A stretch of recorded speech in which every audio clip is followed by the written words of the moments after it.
Welcome to Female Season, a podcast where we embrace growth, confidence, and the journey of becoming our best selves together.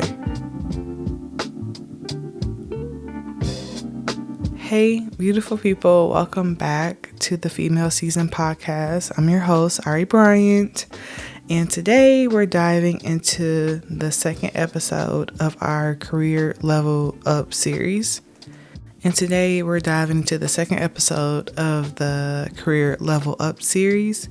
And this one is about the resume glow up, sell yourself with confidence. So if you ever stared at your resume and you were unsure of what to say or felt like your experience isn't enough to land that job that you want, you're not alone, because today we're changing that. I'm going to walk you through real tips, mindset shifts, and strategy so that you can feel confident, like putting yourself out there, whether you're just getting started or you're switching careers or if you're aiming for a promotion. So yes, there also will be a free resume and cover letter template. I'm waiting for you in the show notes because I don't want to just inspire you. I want to equip you. So let's go ahead and get into this episode. So first, I think it's important to really talk about the resume. Let's talk about, common resume mistakes. And I see this a lot, and I'm going to give some tips on how to fix it.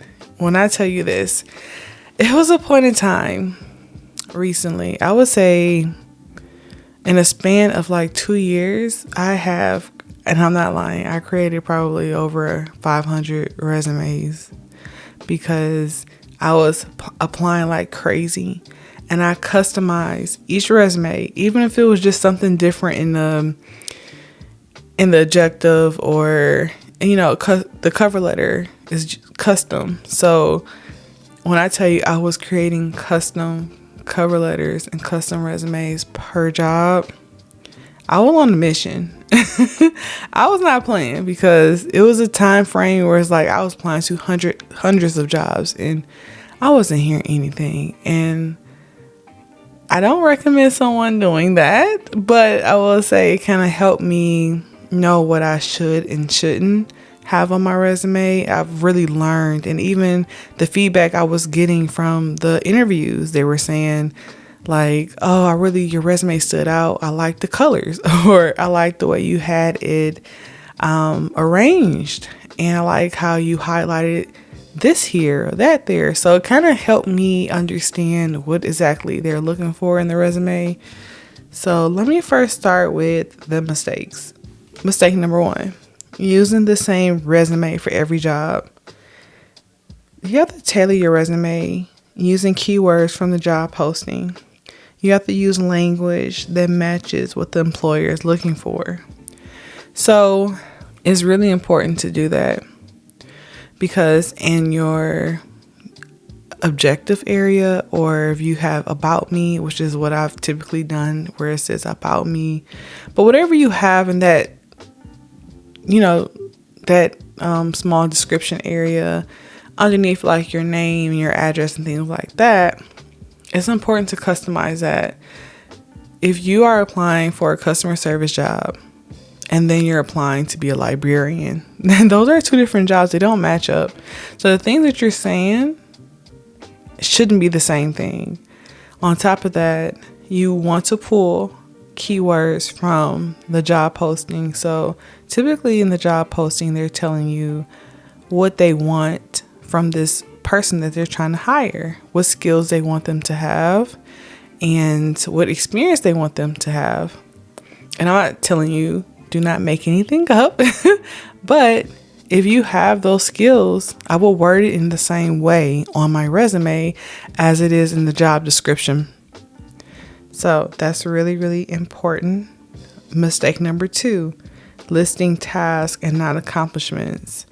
You could have worked for a job and you're listing your tasks. Say you are a customer service representative and you're saying the things that you're doing, like answering the phones or solving problems or inputting data in the system, whatever it is that you're doing.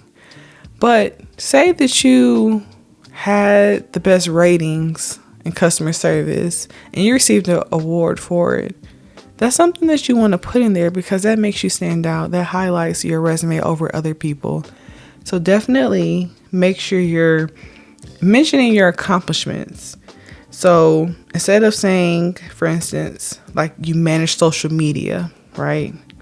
You could say you grew Instagram engagement by 45% in 3 months. You have to show your impact. That's going to capture their attention. Mistake number 3, outdated formats or crowded layouts. You have to use a clean, modern design with clear sections.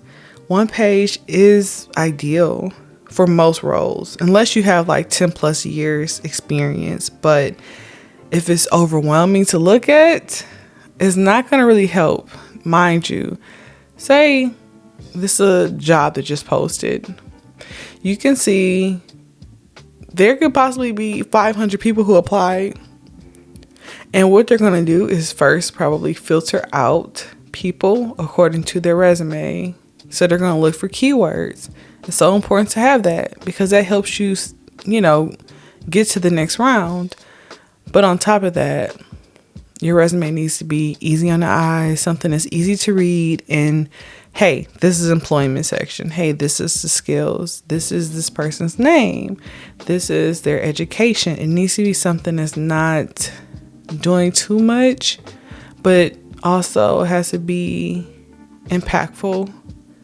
So just consider that. So I want to talk about tailoring your resume for impact because that's super important. So whether you have a ton of experience or you're just getting started, here's how you can really tailor your resume. You start with a strong summary. 2 or 3 lines. It's just highlighting who you are, what you bring, and what you're passionate about. But remember, that should be according to the job that you're applying for. So make sure you're pulling out things or whatever you're highlighting about yourself. Make sure it's connected to that job that you're interested in. So, and I told you how instead of summary or objective, I do about me. But you can do whatever you feel is best, however you want to name it. You should add a skills section to your resume. So I would use 6 to 8 keywords from the job description, as long as you actually have that experience. But I will add that into the resume. This really will help with applicant tracking systems. It really will help you stand out and it will help you get to the next round. Use bullet points that show value. And I definitely will begin with action verbs. So led, created, managed, increased, designed, solved, whatever it is, I would lead with that. And then if you have no experience, then you should just highlight projects, internships, volunteer work, or even personal branding efforts like running your own blog or side hustle, business, whatever it is tons that you can add on your resume, even if you never had an actual job. So let's talk about cover letters. Your cover letter doesn't need to be long. It just needs to be real and relatable. This is your time to really shine. I would break it down like this. Start with a hook. So why this company? Why this role? Show them you've done your research. It makes you look really good and they could be very impressed by what you're saying in your cover letter, especially when you get to this part where you're telling them why you're interested in this role and something about the history or something about this role that really resonates with you. That's what's going to make them continue to read the cover letter. Highlight your value. So share 1 or 2 wins that directly relates to the job. Also, culture fit. What about their mission or values speaks to you? That's super important because to be honest with you, they're going to ask that question if you get an interview. More than likely, they're going to ask you that in your first round interview. A lot of times when I had interviews, they would say, "Oh, I see you having your cover letter, but I want to ask you, now that we're actually interviewing you," and if you're writing your resume, you should already know that answer immediately. So it's definitely great to make sure that, you know, you're putting in your cover letter how their company really resonates with you and their values. Super important. And then close with confidence. So tell them that you're excited to contribute to their company and thank them for their time, and, you know, let them know that you're happy to, you know, get this opportunity or to be considered. And there you go. That's your cover letter. I would keep it to 3 short paragraphs. I would address it to a real person if you can, and avoid repeating avoid repeating your resume word for word. It needs to be separate, not line after line. So make it more personable. Now, this is something that's super important. And I don't think that a lot of people's resume has it, but you should have your LinkedIn profile done. And you can include the website on your resume, because your LinkedIn is your online resume and your personal brand. That's super important, because even if you don't include your link on there, sometimes when you're filling out the application, they ask you like your LinkedIn website. They ask for it. Also, even if you don't tell them that you have a LinkedIn website, it's been so many times where I will see that different recruiters were viewing my page on LinkedIn, and I was seeing that I was getting so much engagement on there. So it makes me feel nervous, like if your profile is not on point like it should be.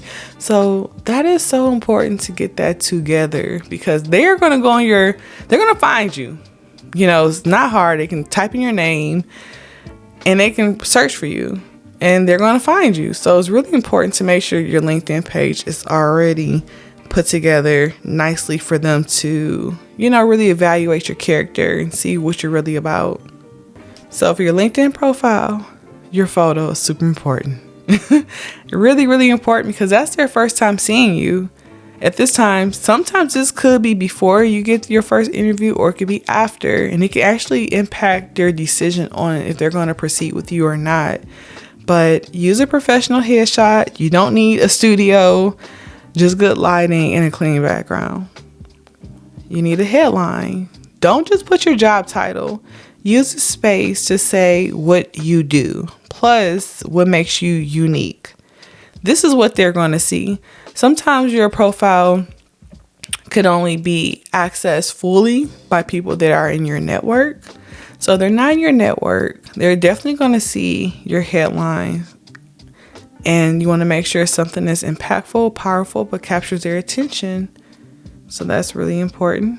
It could be something like, if you're into marketing, or if you're looking for a marketing role, helping brands grow through digital storytelling. And then you can have like marketing strategist, career mentor, whatever it is. Just have something that's very engaging for them to like, oh wow, you know, that's what we want. We want oh wows. We don't want that.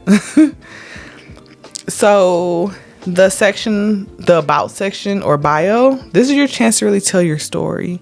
Keep it short, honest, and values based. I would highlight my passions, goals, and key strengths, because it doesn't need to be too much, but it needs to be straight to the point, because they're probably looking at several other people on LinkedIn. Your experience. You can copy that from your resume, but keep it conversational. A lot of times they're looking at your resume, but sometimes they want to see if it matches up on your LinkedIn profile. So it's really important to make sure your LinkedIn is updated. And it needs to be an updated photo, not a photo from you 10 years ago when you graduated high school or however old you are. Just make sure your photo is updated. Make sure all your information is updated. So the information about your education, make sure that's up to date. Your employment, make sure that's up to date. And any activities or volunteer experiences, make sure that's all there. whatever you've done, if you have a side hustle, business, whatever, have that website attached to it. If you are author, have that included in your LinkedIn profile because it's an option. And then I would use keywords. So use industry related language. So I would think about what recruiters are searching for and include that in my profile. So like I said, I'm going to have a free resume and cover letter template linked in the show notes. Make sure you access that if you're in need of a resume. These are really going to be designed to help you stand out and to sell yourself with confidence. And it's pretty straightforward.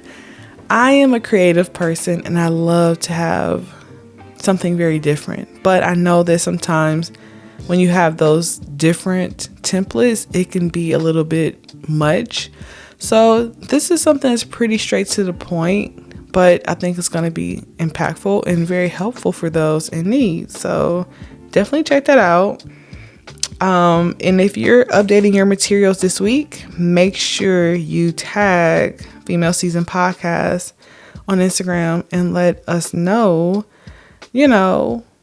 what you got going on. We love to cheer you on. So I want to see what you got going on.